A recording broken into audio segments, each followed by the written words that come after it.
বিশ্বাস করুন, আপনারা যদি ওর মাকে দেখতেন, সত্যি বাড়িটা যখন খালি হয়ে যাবে বা না খালি হবে, যখন থাকবে, প্রতিটা জায়গায় রাহুলের ছবি, রাহুলের লেখা, তো তার মা জানতেই পারবে না যে কেন বলে গেল। আমরা ধরে নিচ্ছি দুর্ঘটনা,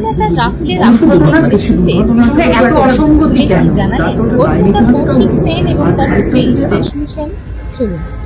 নমস্কার, আমি রেশমি সেন।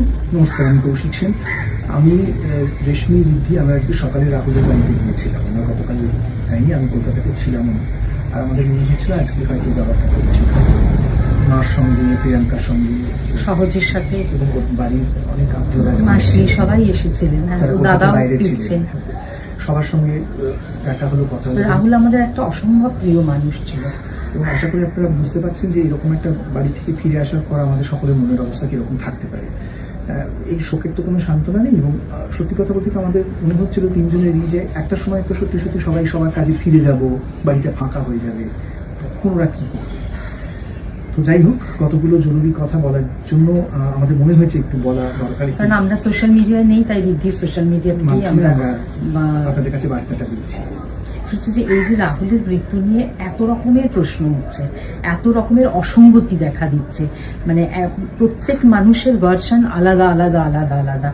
সেইটা কেন, মানে সেইটার একটা পূর্ণাঙ্গ তদন্ত আমরা চাই। আমাদের থেকেও ইম্পর্টেন্ট হচ্ছে রাহুলের মা যেন জানতে পারেন যে তার ছেলে কেন চলে গেল, কি কি ঘটনা ঘটেছিল, তার ছেলে কি সত্যি শুটিং করছিল নাকি করছিল না, নাকি সে নিজেই চলে গেছিল। এবং যে চলে গেছে সেই রাহুলের মুখেই অনেক বার্তা বসিয়ে দেওয়া হচ্ছে যে রাহুল এটা বলেছিল, রাহুল এটা চেয়েছিল, রাহুল এটা করতে চেয়েছিল। বিশ্বাস করুন, আপনারা যদি ওর মাকে দেখতেন, সত্যি বাড়িটা যখন খালি হয়ে যাবে বা না খালি হবে, যখন থাকবে, প্রতিটা জায়গায় রাহুলের ছবি, রাহুলের লেখা, তো তার মা জানতেই পারবে না যে কেন আমার ছেলেটা চলে গেল। আমরা ধরে নিচ্ছি দুর্ঘটনা, কিন্তু দুর্ঘটনা এত অসঙ্গতি কেন, তার তো দায় নিতে হবে কাউকে।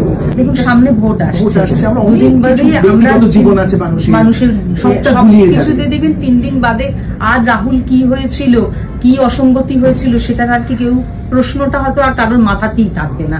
তাই আমাদের শুধু বলার, আমরা শিল্পী হিসেবেও আমরা জানতে চাই, কারণ আমরা তো একই প্রফেশনে আছি। আদৌ কোনো নিরাপত্তা ব্যবস্থা প্রোডাকশন হাউসগুলো রাখে যখন এই ধরনের কোনো রিস্কি সিনস বা শর্টস হয়? ফলে মানে রাহুলের মৃত্যু একটা অনেকগুলো প্রশ্নের সামনে আমাদের দাঁড় করিয়ে দিল। রাহুলের মা, ছেলে, প্রিয়াঙ্কা যেন জানতে পারে যে রাহুলের ঠিক কি হয়েছিল। এত স্ববিরোধী মতামতের মধ্যে একটা পূর্ণাঙ্গ, আমরা সবাই জানতে চাই, কাছের লোকেরা আরো জানতে চাই, একটা পূর্ণাঙ্গ তদন্ত আমরা দাবি করছি।